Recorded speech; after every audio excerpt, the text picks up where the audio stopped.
টিকিটই নেই, তো প্রাইস বলবো কিভাবে? এখানে তাও 2 ঘন্টা 3 ঘন্টা দাঁড়িয়েছিলাম। বর্তমান টিকিটের অবস্থা বলতে কি, কোনো কাউন্টারে গাড়ি নাই বিধায় টিকিট দিতে পারতেছে না, কারণ গাড়ির সংকট। কারণ এর আগেও যখন গাড়ি অ্যাভেলেবল ছিল, এখন তো আর অ্যাভেলেবল গাড়ি নেই। গাড়ি না থাকার কারণে এরা টিকিট বিক্রি করতে পারতেছে না। এখন পর্যন্ত কি আপনি টিকিট পান নাই? না, এখন পর্যন্ত টিকিট পাই নাই। কখন আসছো?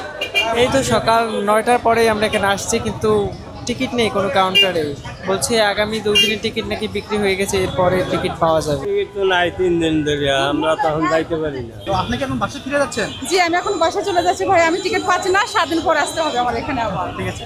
চরম ভোগান্তি, গাড়ি তো এখানে দেখা যাচ্ছে না। একটা গাড়ি, একতা গাড়ি অ্যাভেলেবেল আছে, তাছাড়া অন্য গাড়ি এখানে দেখা যাচ্ছে না। আসসালামু আলাইকুম, আমি বর্তমানে অবস্থান করতেছি বগুড়ার একটি টার্মিনাল, যেটা হচ্ছে ঠনঠনিয়া বাস টার্মিনাল। এটা আপনারা অনেকেই জানেন যে বর্তমানে এই যে ভোগান্তিটা চলতেছে, মানে যাত্রীবাহী যে বাসগুলো আছে, পরিবহন স্বল্পতা এবং টিকিটের স্বল্পতার কারণে কিন্তু অনেক যাত্রী এখানে ভোগান্তির শিকার হচ্ছে। একটু যদি আপনাদের দেখা, এখানে দেখতে পাচ্ছেন যে প্রায় সকাল থেকে এখানে অনেক যাত্রীরা, মানে এখানে যে যাত্রীর যে যানবাহনের যে একটা মানে স্বল্পতার কারণে তারা যে ভোগান্তিতে পড়ছে, এটা আপনি দেখতে পাচ্ছেন। এখানে আমি বর্তমানে আছি হচ্ছে ঠনঠনিয়া বাস টার্মিনালে। এখানে কিন্তু একাধিক বাসের যে পরিবহন যে ব্যবস্থাগুলো আছে, তার সত্ত্বেও কিন্তু এখানে দেখা যাচ্ছে যে জনতার অনেক ভিড় এবং যাত্রীরা কিন্তু সঠিক সময় যাইতে পারতেছে না। যেহেতু আপনারা সবাই জানেন যে গত ঈদুল আজহার সরকারি 10 দিন ছুটির পর সবাই সবার গন্তব্যে যাওয়ার জন্য একটা প্রস্তুতি নিয়েছে, এবং দেখতে পাচ্ছেন যে এখানে তারা নিজস্ব কর্মস্থানে বা নিজস্ব বাড়িতে ফেরার জন্য যে পরিস্থিতিটা তারা শিকার হচ্ছে এখানে দেখতে পাচ্ছেন। উপর থেকে দেখা যাচ্ছে যে আজকের যে তাপমাত্রাটা আছে, এটার জন্য অনেকের অনেক সমস্যা হয়ে যাচ্ছে। অনেকে ডিহাইড্রেশনের যে প্রবলেমটা আছে, এটা কিন্তু ফেস করে যাচ্ছে এখানে। 8টার সময় এসে মনে করেন যে বসে আছি, গরমে মনে করেন যে গাড়ি নাই, সিট নাই।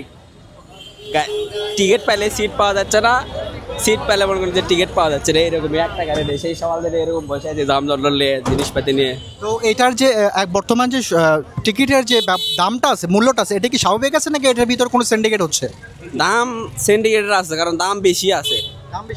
আগের মানে রেগুলার দিনের চেয়ে একটু 200 টাকা 400 টাকা বেশি। হ্যাঁ, 200 এরকম বেশি আছে, তার চেয়ে বেশি আছে। গাড়ি খালি বলতেছে 16 তারিখের পর। এতগুলো লোকজন কিভাবে যাবে? যে রোদ গরম, এটা তো সমস্যায় পড়ে গেছে। আচ্ছা, টিকিট কাউন্টার সব বলতেছে 16 তারিখের পর, বা পরিবহনটা সব বলছে 16 তারিখের পর, কিন্তু আপনারা অনেকেই জানেন যে অনেকেই কিন্তু কর্মব্যস্ত মানুষ।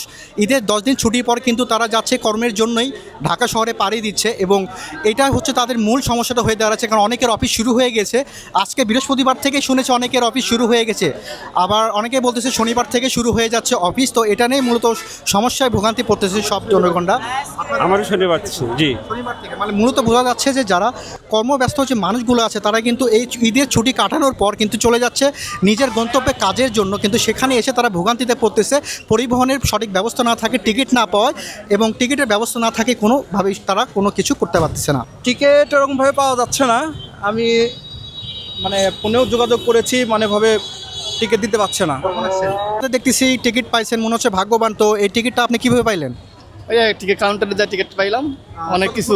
কতক্ষণ দাঁড়িয়েছিলেন এখানে তাও 2 ঘন্টা 3 ঘন্টা দাঁড়িয়েছিলাম। আপনার যে অবস্থা দেখে বোঝা যাচ্ছে যে আপনি ধাক্কাধাক্কি করে টিকিটটা পাইছেন। হ্যাঁ। তো এত কষ্টের পর যে টিকিটটা পেলেন, টিকিটের মূল্য কি ঠিক আছে? হ্যাঁ, টিকিটের মূল্য ঠিক আছে ভাইয়া। কোনো মানে সিন্ডিকেট নাই? না, সিন্ডিকেট হয়। কোন কাটছেন আপনি? শাহবত আলী গাড়ি। শাহবত আলী গাড়ি। তো ঠিক আছে ভাই, আপনার যাত্রা শুভ হোক। তো ভিডিওটি ভালো লাগলে বেশি বেশি শেয়ার দিন এবং সবাইকে জানার সুযোগ করে দিন। This is Sijan. আসসালামু আলাইকুম।